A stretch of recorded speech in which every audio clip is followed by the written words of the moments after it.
Nyu-Yorka bağlanırıq. Prezident İlham Əliyev BMT Baş Assambleyasının 80-ci sesiyasında çıxış edir. İzləyək. Uzun illər ərzində mən bu kürsüdən Azərbaycana qarşı törədilmiş təcavüz, işğal və ədalətsizlik faciələri barədə danışmışam.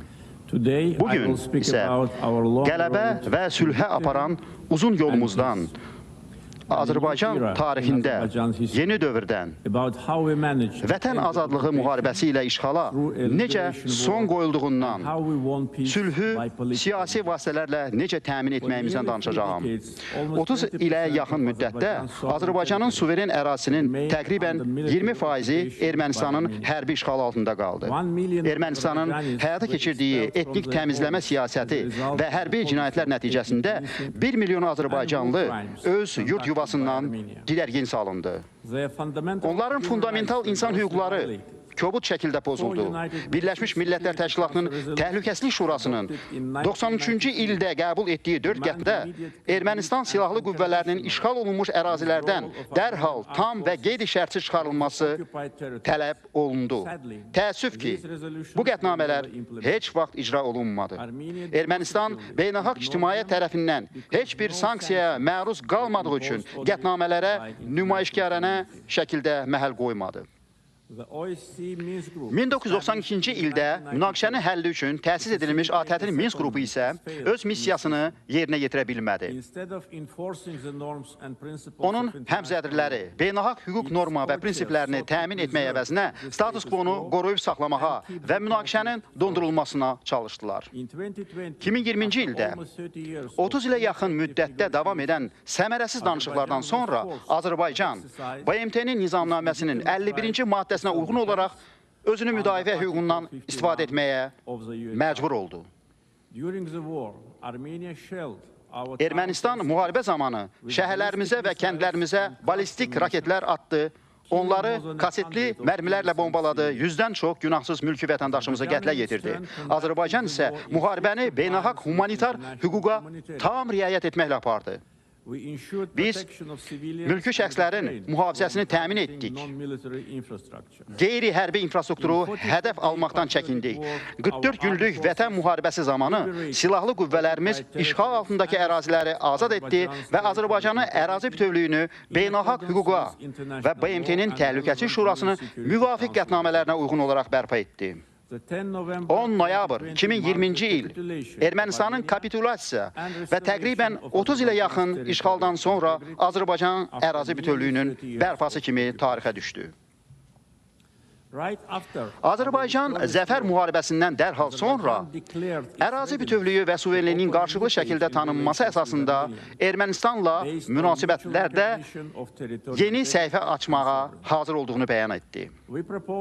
Biz beynəlxalq hüquqa əsaslanan 5 təməl prinsip irəli sürdük. Sülh müqaviləsi layihəsini təqdim etdik. Daha sonra layihə mətni üzrə 2022-ci ilin oktyabrından 2025-ci ilin yayına qədər davam edən danışıqlar prosesi bizim təşəbbüsümüzlə başladı. Müxtəlif təxribatlara baxmayaraq, danışıqlar yalnız iki tərəfli əsasda aparıldığına, hər hansı bir kənar müdaxilə olmadığına görə müsbət nəticələr verdi.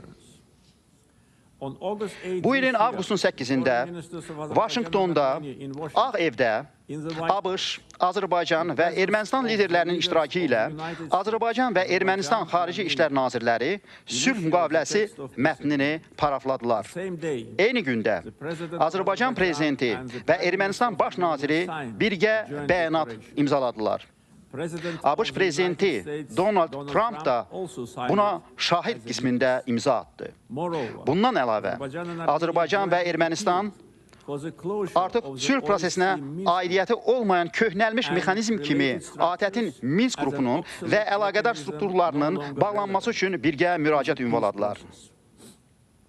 Beləliklə, 1 sentyabr tarixində ATƏT bu strukturların bir dəfəlik bağlanması barədə qərar qəbul etdi.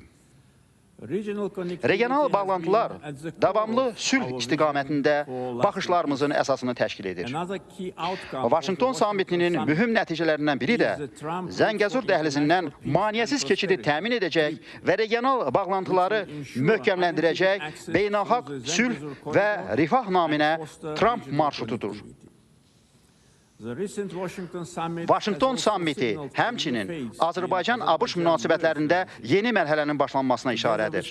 Azərbaycanla Birləşmiş Ştatlar arasında strateji tərəfdaşlıq xartiyasının hazırlanması məqsədi ilə strateji işçi qrupunun yaradılması haqqında iki hökumət arasında anlaşma memorandumunu Prezident Donald Trump ilə birgə imzaladıq. Bu, siyasi, iqtisadi, enerji, regional bağlantılar, müdafiə, təhlükəsizlik və digər sahələrdə tərəfdaşlıq üçün yeni üfüqlər açır. Eyni zamanda Prezident Trump'ın 1992-ci ildə azadlığa dəstək aktına 907-ci düzəliş şəklində Azərbaycana qarşı tətbiq olunmuş sanksiyaların icrasının dayandırılması qərarı da tarixi addımdır. ABŞ Konqresinin 907-ci düzəlişi bir dəfəlik ləğv etməsi İki tərəfli standartların mirasına son qoymaqla Azərbaycanın qlobal təhlükəsizlik və sabitliyə töhfə verdiyi bir dövrdə etimad və əməkdaşlığı möhkəmləndirərdi. Ümumilikdə, avqust ayında ABŞ-a səfərim zamanı əldə edilmiş razılaşmalar tarixi əhəmiyyət daşıyır. Azərbaycan-ABŞ münasibətlərində yeni səhifə açdığına, münasibətləri strateji tərəfdaşlıq səviyyəsinə yüksəltmək qərarına və Azərbaycan ilə Ermənistan arasında sülh prosesinə dəstəyinə görə ABŞ prezidenti Donald Trump'a təşəkkür edirəm.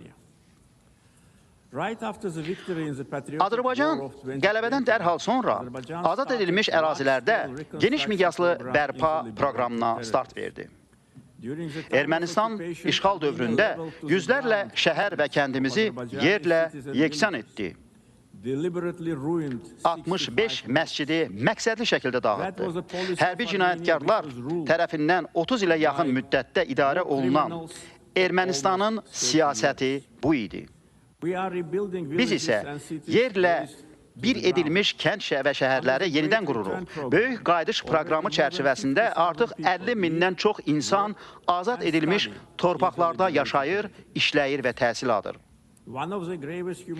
Post-münaqişə dövründə Azərbaycan qarşısında duran ən ağır humanitar problemlərdən biri də Ermənistanın işğalı dövrənində yerləşdirilmiş minaların yaratdığı təhlükədir. 2020-ci ilin noyabrından bu günə qədər 400-dən artıq Azərbaycanlı mülki şəxslər və hərbçilər mina partlayışı nəticəsində həlak olub və ya ağır yaralanıblar. Bu, geniş mina təhdidi köçkünlərin təhlükəsiz qayıdışına və bərpa layihələrinin həyata keçirilməsinə əngəl törədir.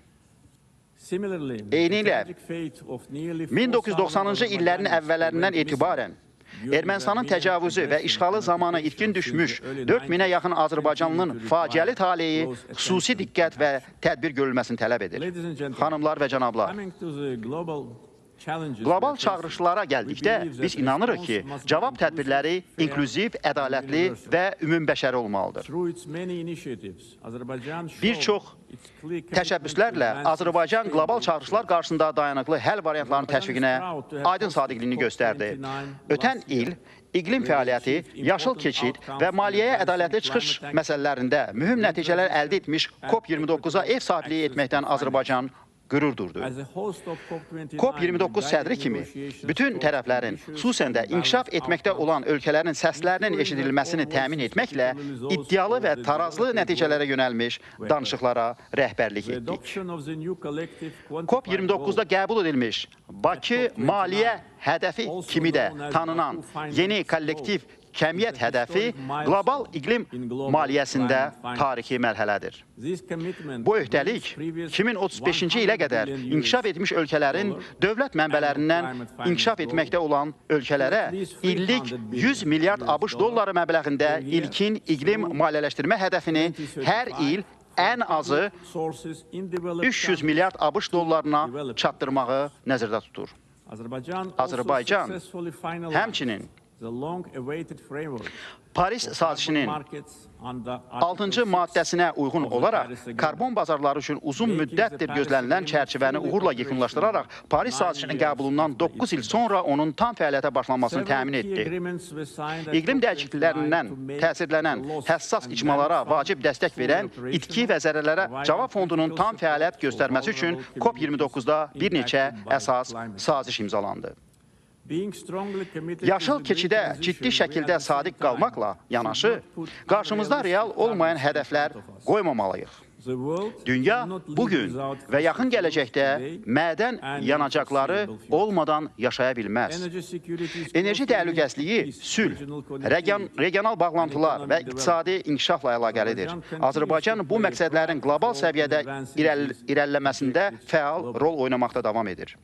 Azərbaycan bir çox ölkələrin enerji təhlükəsizliyinin təmin edilməsində özünü etibarlı və əvəz olunmaz tərəfdaş kimi təsdiqləyib.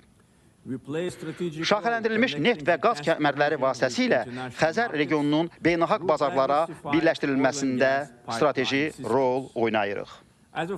Hazırda biz 14 ölkəyə təbii qaz ixrac edirik. Bununla Azərbaycan boru kəməri vasitəsilə qaz təmin edən ölkələrin sırasında dünyada birinci yer tutur. Bu, Avropada və onun hüdudlarından kənarda enerji təhlükəsizliyinin təmin edilməsində və təchizat marşrutlarının şaxələndirilməsində bizim strateji rolumuzu əks etdirir. Bundan əlavə, son vaxtlar Azərbaycan və Suriya enerji təchizatı, infrastrukturun inkişafı və münaqişədən sonra yenidən qurma işlərinə diqqət yetirərək iki tərəfli tərəfdaşlığı gücləndiriblər.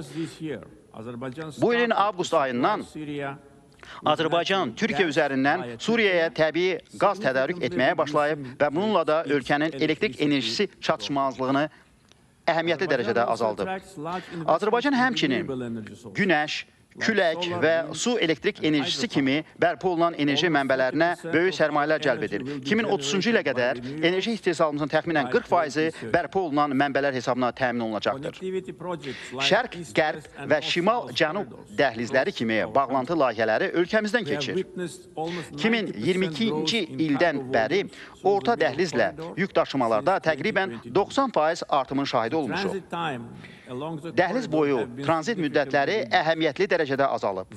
Xəzərin ən böyük ticarət donanması yaxın illərdə gücü ildə 25 milyon tona çatacaq Ələt Beynəlxalq Ticarət Limanı, Bakı-Tbilisi-Qars dəmir yolu, 9 Beynəlxalq Hava Limanı, regionun ən böyük yük daşıma aviaşirkəti və digər amillər Azərbaycanı beynəlxalq nəqliyyat qovşaqlarından birinə çevirir.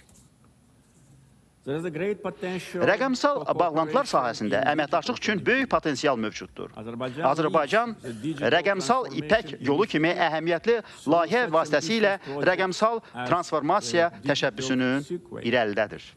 Bu layihəyə Azərbaycanın əsas regional rəqəmsal mərkəzə çevrilməsinə şərait yaradacaq, Xəzər dənizinin dibi ilə qabaqcıl fiber optik kabel şəbəkəsinin qurulması planları da daxildir. Azərbaycan neft və qaz sektorundan əlavə iqtisadiyyatının şaxələndirilməsinə, qeyri-neft sektorunun inkişafına, islahatlar və şəffaflıq vasitəsilə investisiya mühitinin yaxşılaşdırılmasına diqqət yetirməklə mühüm iqtisadi artıma nail olur. Yoxsulluğun və işsizliyin tarixi minimum həddə 5%-ə endirilməsi ölkəmizin daha bir nailiyyətidir. Bu yaxınlarda iki aparıcı beynəlxalq reyting agentliyi Moody's və Fitch Azərbaycanın reytingini artırdı. Çox güclü xarici balans, aşağı dövlət borcu və suveren fondun böyük aktivləri əsas güclü tərəflər kimi göstərilməklə Azərbaycana sərfəli investisiya dərəcəsi verildi. Bu, ölkəmizdə iqtisadi dayanıqlığın, güclü fiskal intizamın və əlverişli investisiya mühitinin səviyyəsini təsdiq edir. Xarici borcumuz ÜDM-in cəmi 6,5%-ni təşkil edir ki, bu da dünyada ən aşağı göstəricilərdən biridir. Azərbaycanın valyuta ehtiyatları xarici borcumuzdan təxminən 16 dəfə artıqdır. 2022-ci ildə Xəzəryanı dövlət başçılarının zirvə görüşündə Xəzər dənizində ətraf mühitin pozulması məsələsini qaldırdım. Bugün vəziyyət daha acınacaqlıdır. Xəzər dənizi sürətlə azalır. Əsas səbəb isə iqlim dəyişməsi deyil. Gözlənilməz nəticələri ilə ekoloji faciəni dayandırmaq üçün Xəzəryanı dövlətlərin bir eyni səyləri zəruridir. Azərbaycan həmçinin həmin problemin həlli üçün BMT ilə sıx əməkdaşlığa hazırdır. Xanımlar və cənablar, Azərbaycan qlobal səviyyədə humanitar yardım səyləri ilə qürur duyur. Biz təbii fəlakətlərdən, münaqişələrdən və səhiyyə sahəsində böhranlardan zərər çəkən ölkələrə yardım göstəririk. Azərbaycan COVID-19 pandemiyasına qarşı cavab tədbirləri istiqamətində 80-dən çox ölkəyə qoruyucu avadanlıqlar, tibbi cihazlar və vaksinlər iyanə edib və maliyyələşdirib. Azərbaycan yeni bir dövrə qədəm qoyub. Biz həm müharibəni utduq, həm sülhü qazandıq. İşğala son qoyduq və bərpa işlərinə başladıq. Ədalət zəfər çaldı. Suverenlik möhkəmləndi və sülh de facto təmin olundu. Biz bu müsbət təcrübəmizi paylaşmağa hazırıq. Son illərdə əldə etdiyimiz nailiyyətlər yalnız Azərbaycanın qələbəsi və uğuru deyil. Bu, həm də beynəlxalq hüququn sonda mütləq üstünlük təşkil etməsinin sübutudur. Bizim baxışlarımız aydındır. Bunlar beynəlxalq hüquqa əsaslanan sülh və inkişaf, dövlətlərin daxili işlərinə qarışmama, qarşılıqlı hörmət və əməkdaşlıqdır. Gəlin birlikdə ikili standartların aradan qalxdığı, ədalətin selektiv olmadığı, qanunun aliliyinə hörmət edildiyi, sülhün təkcə sözlərlə deyil, əməli işlərlə təmin olunduğu bir dünya quraq. Təşəkkür edirəm.